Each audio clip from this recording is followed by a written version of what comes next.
Dodge lorries were icons of British roads, celebrated for their reliability and versatility. But what if I told you their rise to fame was followed by a turbulent fall, marred by financial mishaps and disappearing factories? This is the story behind the legacy Dodge left on the UK's industrial history. For decades, Dodge lorries were synonymous with reliability and enduring craftsmanship on British roads. These iconic vehicles became the backbone of the nation's industrial and logistical network during the post-war years, celebrated for their robust construction and unmatched versatility. Dodge's rise was fueled by their ability to adapt and deliver. From urban deliveries to heavy-duty jobs in construction and agriculture, these lorries were indispensable in Britain's economic recovery. But immense success often brings immense challenges, and Dodge's illustrious rise was soon tempered by a series of obstacles that gradually eroded its stronghold. While the brand thrived in the mid-20th century, providing workhorse vehicles to a nation eager to rebuild, it wasn't immune to the shifting sands of market dynamics. Emerging challenges, including fierce competition, internal financial struggles, and misaligned corporate decision-making, would eventually pave the way for a decline that seemed unthinkable during Dodge's heyday. The competition began to stiffen during the 1970s and 1980s. European manufacturers like Volvo and Mercedes-Benz, known for their innovation and reliability, started to dominate the commercial vehicle market. Their modernized designs and superior fuel efficiency presented a compelling alternative to Dodge's offerings.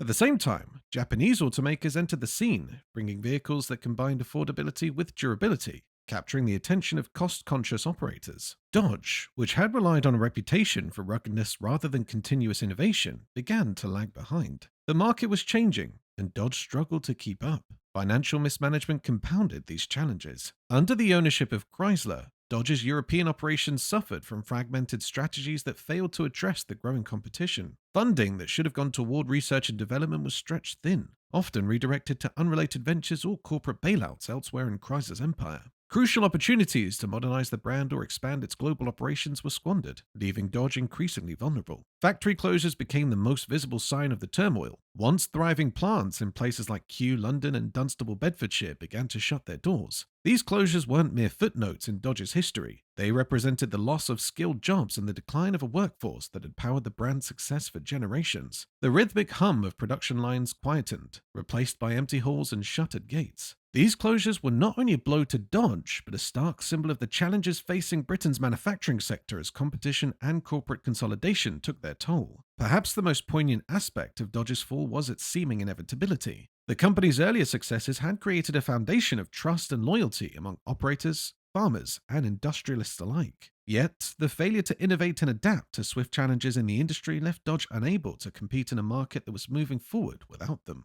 Even in its decline, however, Dodge left an indelible mark. The brand's lorries, known for their dependable engineering, became symbols of a bygone era when British industry was defined by grit and resilience. They've been immortalized not only in the memories of those who drove and depended on them, but also in pop culture and the lasting legacy of a nation once driven forward by their wheels. To fully appreciate Dodge's legacy and the remarkable vehicles that defined its story, it's essential to go back to where its post-war success began. At the heart of Dodge's prominence lies the Dodge 100Q, a pioneering lorry that captured the spirit and versatility of Britain's industrial age. This lorry wasn't just built for hard work, it was a British icon in its own right. Born out of Dodge's factory in Kew, London, between 1949 and 1957, the Q earned its nickname Parrot Nose thanks to the round, beak-like shape of its bonnet and grille. Distinctive and instantly recognizable, this was a lorry that didn't just talk the talk, it delivered. Under the bonnet, you typically find one of two reliable engines powering this workhorse. There was the mighty Perkins diesel for operators looking for longevity and fuel efficiency, or Chrysler's petrol engines for when a little extra punch was needed. These choices made the Dodge 100Q adaptable, able to handle anything from long hauls to tight urban deliveries. It wasn't just versatility that cemented its legacy, though. Here's a fun fact to share at the pub. The cab wasn't a Dodge original. Nope. It was borrowed from Briggs Motor Bodies, who had shared the design with the likes of the Ford Thames ET6 and the Leyland Comet. Resourceful? Absolutely. This collaboration helped reduce costs and make the Dodge 100Q accessible to a wider market. But wait, there's more. This lorry wasn't just a background player on Britain's roads. It stole the limelight in the 1957 film Hell Drivers. If you've not seen it, think high-speed chases and rugged country roads, with the Dodge 100 handling it all like a champ. For a bulky lorry, It carried an air of confidence and drama like few vehicles of its era. And it didn't stop there. Beyond Britain, the same basic model was exported and even licensed for manufacturing in India by Premier Automobiles Limited, continuing into the 1980s under names like Premier Roadmaster and Pioneer. Imagine the parrot-nosed Q rolling through bustling markets halfway across the globe. It just goes to show, classic design and reliability never go out of style. But while the Q was busy cementing its reputation, Dodge wasn't one to rest on its laurels. The next step? A Lorry series designed to suit just about every job under the sun. If the Dodge 100Q was all about character, the Dodge 100 series was where Dodge decided to get serious about versatility. Introduced in 1949, this series was built with the goal of handling nearly any job thrown its way. Think of it as the Swiss Army knife of British lorries, serving up options galore for light to medium haulage. Right off the bat, the 100 series offered variations like the 103, 105, and 106 models. Need an articulated lorry for long hauls? The 100 series had you covered. Looking for a robust tipper for construction work? Yep, it was ready for that too. And if you wanted to convert it into a bus, believe it or not, you could do that as well. It's no wonder these lorries became a favorite among operators, offering configurations that fit both niche and mainstream roles.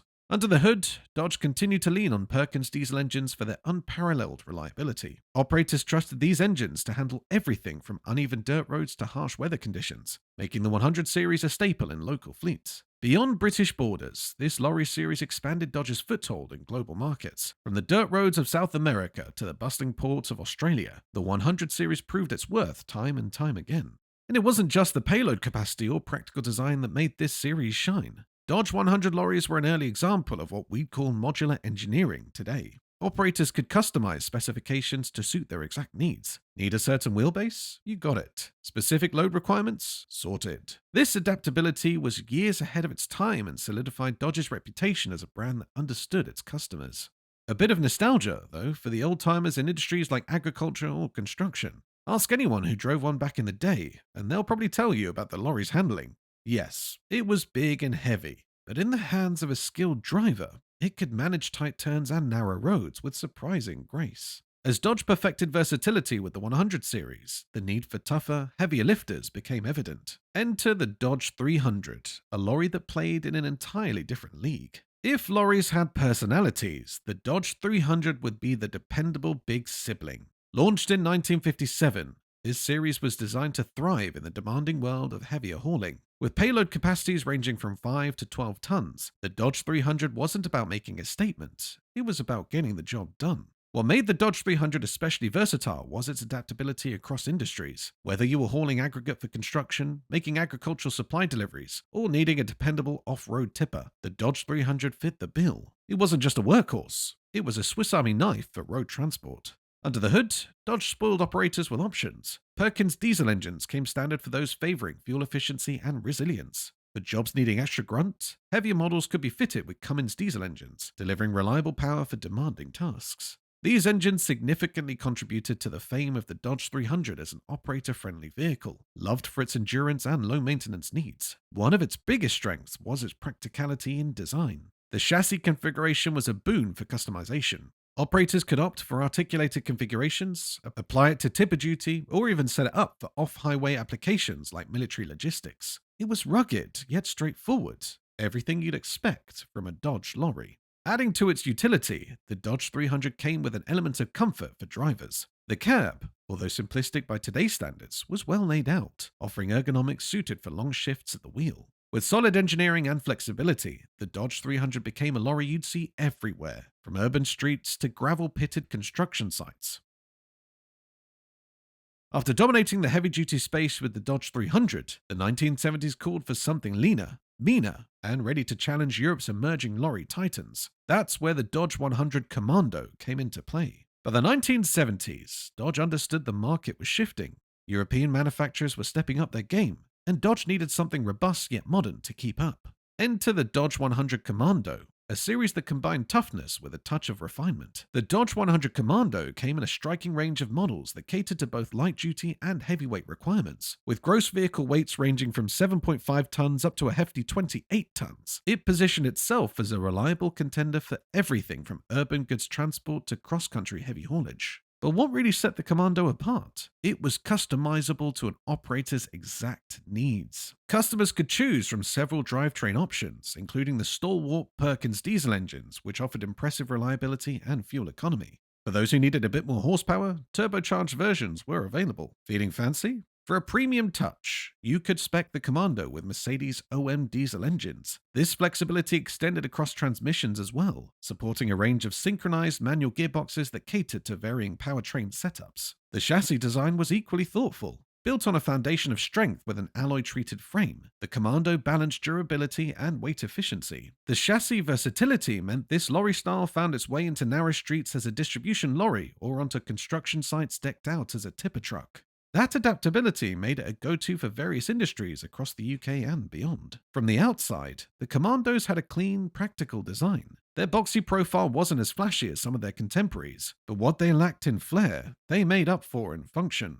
Aerodynamics may not have been the primary concern of the era, but these lorries were visually tidy, with forward-thinking features like wide windows that offered excellent visibility for drivers. Although designed primarily for the British market, the Dodge 100 Commando also enjoyed success internationally. Export variants and rebadged versions under the Comma, DeSoto, and Renault names ended up serving in various corners of the globe, carrying coal in South Africa or navigating the mountainous roads of Turkey. It wasn't all work and no play, though. The Dodge Commando also made some appearances as horsebox units and specialized service vehicles, thanks to its unbeatable combination of strength, balance, and smooth drivability. Whether cruising along country roads or tackling inner-city deliveries, the Commando lived up to its name, ready for action anywhere. But not every job demanded machines as bold as the Commando. Dodge shifted focus to smaller, more agile options, giving rise to the incredibly versatile Dodge 50 series. Picture this. It's the late 1970s, and businesses are demanding reliable, smaller lorries to maneuver busy cities and tight rural roads. Dodge, already a trusted name in the industry, responds with the Dodge 50 series. Launched in 1979, this versatile mid-size series wasn't just practical, it was downright innovative. The beauty of the Dodge 50 series lay in its endless configurations. Need a panel van? Done. A lorry for city deliveries? Easy. There were wheelbases and payload capacities galore, catering to light commercial tasks as well as meteor assignments. Operators could pick and choose the specs to fit their exact requirements, which was pretty forward-thinking at the time. One standout feature? Dodge didn't just stop at traditional fuel options. They introduced an electric version tailored for inner-city deliveries, long before EVs became trendy. That's right. The Dodge 50 series had its sights set on the future before most people even considered it. Under the bonnet, it sported engines from trusted names like Perkins and Chrysler, which meant rock-solid performance and reliability. Whether it was hauling cargo through the crowded streets of London or handling rural postal runs, the Dodge 50 met the demands of a rapidly diversifying market. Though the Dodge 50 series was a workhorse for small businesses, it wasn't immune to the larger economic shakeups of its parent company. During the turbulent 1980s, Chrysler sold its European operations to Renault, and the Dodge 50 was rebranded as the Renault 50 series. However, even as a Renault, it continued to thrive, serving councils, utility companies, and independent businesses across the UK. The Dodge 50 series wasn't flashy, but it was dependable. Its adaptability and ahead-of-its-time efficiency made it an essential part of Britain's commercial landscape. Decades later, you can still spot a few aging Dodge or Renault 50 lorries chugging along, proof of their enduring quality. Yet, while the Dodge 50 held its own in urban environments, there was still room to push boundaries at the other end of the spectrum. The Dodge 500, powerful and imposing, was ready to take on the toughest challenges. When Dodge introduced the 500 series in the 1960s, they raised the stakes for medium and heavy-duty lorries. Designed with help from the legendary Italian coach builder Ghia, the Dodge 500 married European styling with British engineering and delivered a utility-focused masterpiece. The Dodge 500 wasn't just about looks, although its tilt cab design was slick, with clean lines and excellent visibility. That tilt cab wasn't just a design flourish either. It made engine access a breeze for routine maintenance and repairs, saving operators both time and money. Underneath the cab sat a robust range of engines to suit its various models. At the lighter end, Perkins 6-354 diesels delivered reliable power for standard haulage, but for serious heavy-duty work, Dodge teamed up with Cummins to produce the Val and Val-E diesel engines. These engines were a marvel of engineering, providing torque and durability to handle even the most demanding loads. Payload options for the Dodge 500 were impressive, with sizes ranging all the way up to 16 tons for rigid models and a massive 67,000-pound gross vehicle weight for tractor configurations. Whether operators needed flatbeds, tippers, or even mixer setups, the Dodge 500 offered flexibility in spades. It wasn't just about customization, it was about delivering consistent performance, no matter the job. And then there was the international appeal. While the Dodge 500 was a staple on British roads, it also found success in export markets. With its rugged build and reliable engines, it became a favorite in countries with challenging terrains and infrastructure. Unfortunately, even the mighty Dodge 500 couldn't escape its parent company's financial troubles. By the late 1970s, Chrysler sold Dodge's European truck operations, and the 500 series was gradually phased out. Its legacy, however, continued, cementing its place in lorry history as a versatile, dependable heavy hitter.